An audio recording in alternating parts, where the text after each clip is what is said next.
So I've just finished creating a brand guidelines document for a brand I'm working on, and it's the brand that I've covered in the previous few videos, taking you through the whole process.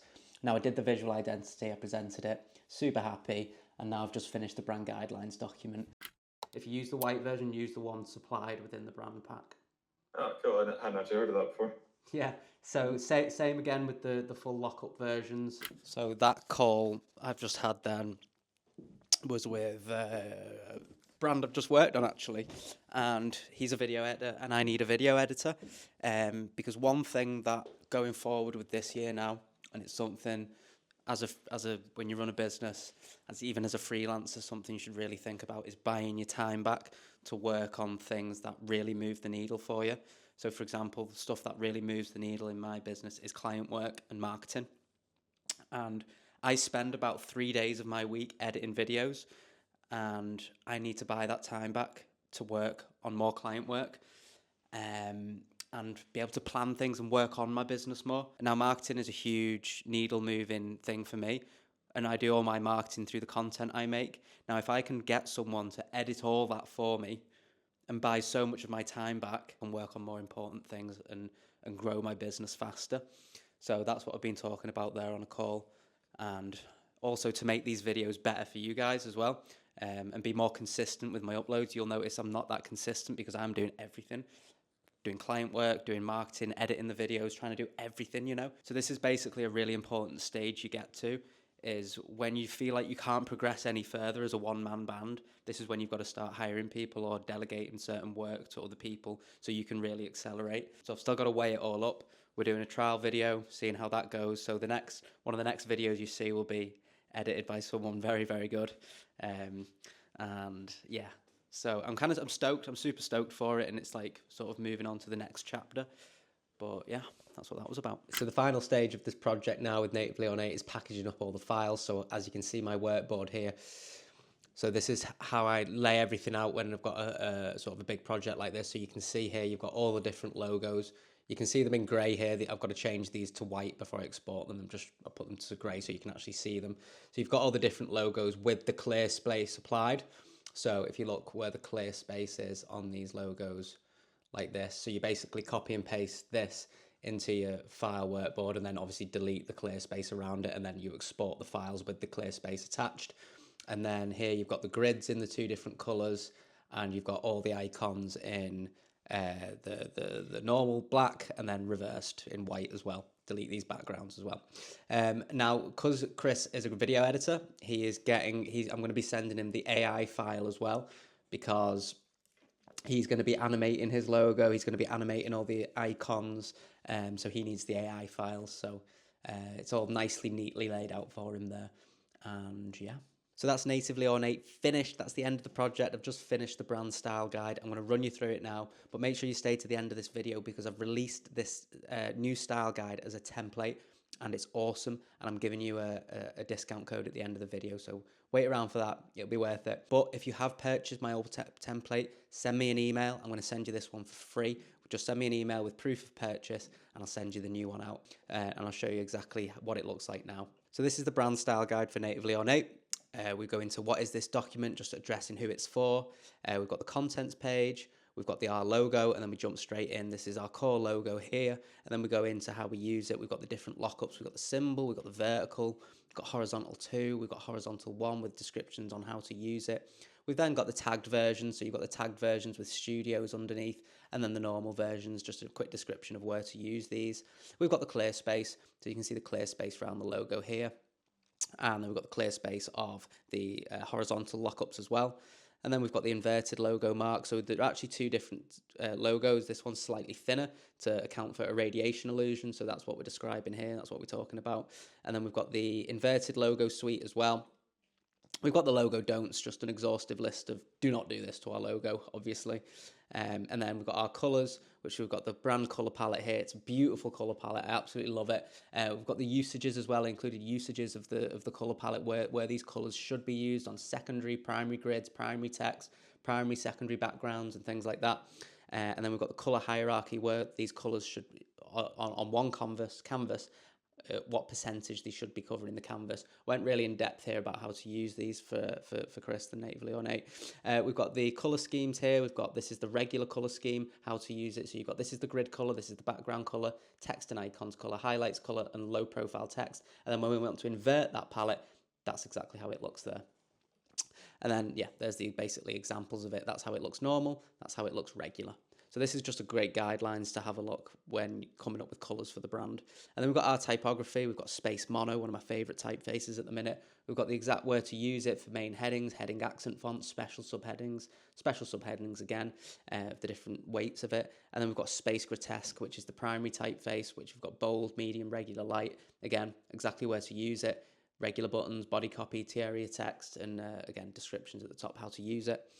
We've got the heading examples. You've got so it tells you exactly how to construct headings using the different fonts. And again, with body, subtext, subheadings and body as well, exactly how to use each of, when you're making elements, what's the text hierarchy basically. And then our assets, so we've got our brand backgrounds, we've got the regular, we've got the inverted, we've got the icons there, again, regular and inverted.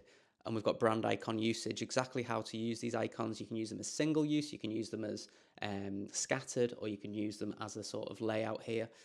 And then you've got our layouts, which is basically infographics, how to construct infographics, giving a few examples on how to use them there. And then you've got photo treatment examples. So this is exactly how you get this desired effects, and I absolutely love these. I think these look awesome. So yeah, just giving a breakdown here of how to use it. Very simple of how to use, how to create that desired effects. And then we just end it with mock-ups like this to show the brand in action, and how, following all those guidelines, this is basically how it should look.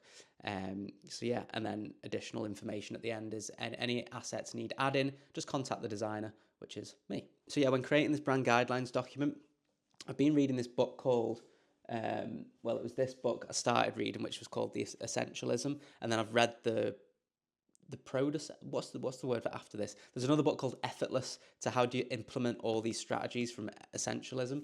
So something I always did when creating brand guidelines was I overcomplicated them. I added too many pages that the user didn't really need. I was looking on brandstyleguides.com, seeing what these multi-million pound corporations were putting on their style guides, and I was thinking, right, I need to do that to make a really cool brand style guide document. And what I realized was, when you overcomplicate something, you overcomplicate it for the user who doesn't need all that information. So I made this brand guidelines document essential and effortless. So I made it really easy for myself to make. What needs to go on here, removing all parts that don't need to be a part of the system. And I had a great time making this guidelines document, and that's why I've made this into a template now, because it's a really easy style guide to make for you guys as well when you create your own style guides for brands.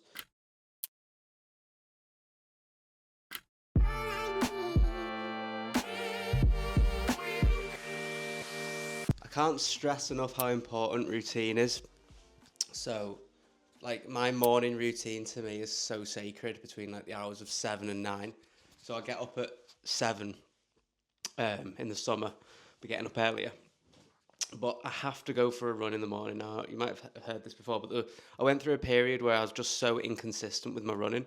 And I found, I did a whole analysis of my month, and it was like the days I didn't run were the days I had the worst time at work. Do you know what I mean? Like, I couldn't concentrate on what I was doing.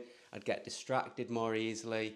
I wouldn't be able to get in a full day. I wouldn't be able to get into deep work or into any sort of flow state if I hadn't had a run that day. So now it's a priority that I run every morning, not because, and I have to tell myself in the morning that even if I don't feel like a run, because often I don't feel like going for a run in the morning. Like, my body's aching. The last thing I want to be doing is going out in the cold and going for a run. But I know I have to, because I'll have a terrible day at work, and that means so much to me. Do you know what I mean? And I've got to get a lot done. So then when I get back, like now, I'm super pumped. That's done for the day, and I can just concentrate on work. And yeah, so that's a non-negotiable for me, is running in the morning. So it's reel day. So it's a reel day today. I've got to make a reel for Instagram, and I've just wrote the script and shot an idea. I'll show you how I basically show you how I come up with my reels for Instagram. So I get a Notion document like this, and I write a script for it. basically write the script for the subject I'm talking about. And then once I've got the script down and I've voiced over it, I'll then go and write the shot ideas. So I know exactly what I'm filming for each line of text. And then this is how I structure my reel like this. And then once I've got all the shot ideas and the voiceovers done, I then just piece it together within the editing program and make it all connect in there. So that's typically how I start a reel script. So this one's taken me an hour and a half to come up with the idea, what I want to talk about, write the script, and then write the shots next to it. And now I've got to film it. So that'll probably take another hour. And then the edit, probably another 2 hours. So it takes me a long time to make a reel. Sometimes it's even longer than that. So usually it's like a 5-hour process to make one reel, if not more. So this is why I'm looking now to let an editor take this off my hands, so I buy my day back. It's like, this is the day I could be working on client work, you know, but I have to get this reel out because it's super important that we don't neglect our marketing, because even if everything's going really well in your business, you're getting loads of client inquiries, you feel like you don't have to market yourself as much, that's when things go off track. So you've got to make marketing an absolute priority. Well, I do anyway, 100%, because you've got to keep showing up. You always have to show up when you run a creative business or any business. Never let marketing slip, even though you think your work's going really well, because, you know, one day it all might slip away. And plus, as well, it's just yourself, keeping yourself accountable, keeping your routines in place, keeping disciplined for your marketing, and just making sure you're doing the same thing every week, every month, and getting everything out there. Oh, I've just finished that reel. It's 4:15. I started at 9. So as you can see, it's taken me 7 hours, a full day. So you can see why I need to hire a video editor now to get my days back. I'll show you the reel anyway, so you can see kind of what takes 7 hours. What's your creative ecosystem? It's essentially all the parts needed to do your best creative work. And if you remove one part, your creativity can become unbalanced and you'll experience things like burnout, creative block, and the inability to go deeper. But how do we find our creative ecosystem? Well, think back. What sparked your best ideas or biggest breakthroughs? Or it's just the small activities you do each day. It could be that morning walk that clears your mind, a good sleep for intense focus, or an hour of play to strengthen connections in the brain. And ask yourself regularly, what's working and what's draining my energy? As creators, we have to learn what we need, and we have to make these things an absolute priority. Once we see our creativity as a system rather than just single disconnected tasks, it's then we build a career of longevity and purpose. What's your creative ecosystem? All right, guys, I'm just going to run you through the brand style guide template really quick. I'm just going to show you what it's like. So you've got an opening page, you've got what is this document. I've included little tips for you, so like have icons or logo overlay here. You've got a contents page, you've seen the whole thing, so I've designed it so you can just drag and drop your logos into it. You've got your clear space here. Now I've just, like I've said here, this clear space will be different for your logo design as I've included this as a guide. So you've got the whole template here, as you can see, it's awesome. You've got everything you need. You've got the brand palette with color usages here. You've got the color hierarchy slide. And all you need to do is insert your colors, change a few text, and make it exactly for the brand you're working on. The new type system I've included in this new guidelines template is way better than my old one. You've got a much more comprehensive type system here with all usages, typeface style, uppercase, lowercase, much better. You've got type examples here to put in, and you've got brand patterns, you've got brand icon usage, infographic layout, so you've got these social media templates you can put in it as well, and then you've got mockups to end it. And also, if you go over to your layers panel here and click example brand, you can see an example brand that I've worked on, a real client I've used using this exact template. All you need to do is toggle it on, off like so on each slide, and you can see how awesome this is by just toggling it on like this, and you've got it across. So you can see exactly how I've done it. You can see all the copy I've used. So if you're a bit stuck on what to put, you can just have a look at what I've put for this brand and take inspiration from that. And yeah, it's awesome. And also I've included the guides within it here. If you just toggle the guides on, so you can see how everything fits within the grid. And it's a really, really responsive template, this.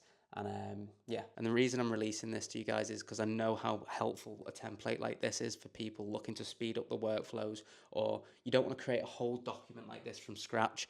You just want a template you can go make your brand guidelines, and it looks professional. It looks, you'll look like a top Donny for sending this to your client. But most importantly, your client will know exactly how to use their brand efficiently with this template. So if you want this template, guys, use the code StyleGuide20 and you'll be getting this template for 20% off.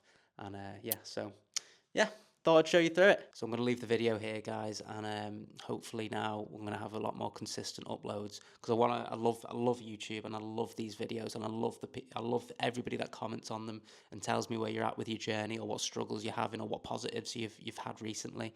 It honestly means the world, and I love looking through them. So yeah, honestly, it means the world to me, the support on these videos. And I'll leave it here for now, and I will see you hopefully next week.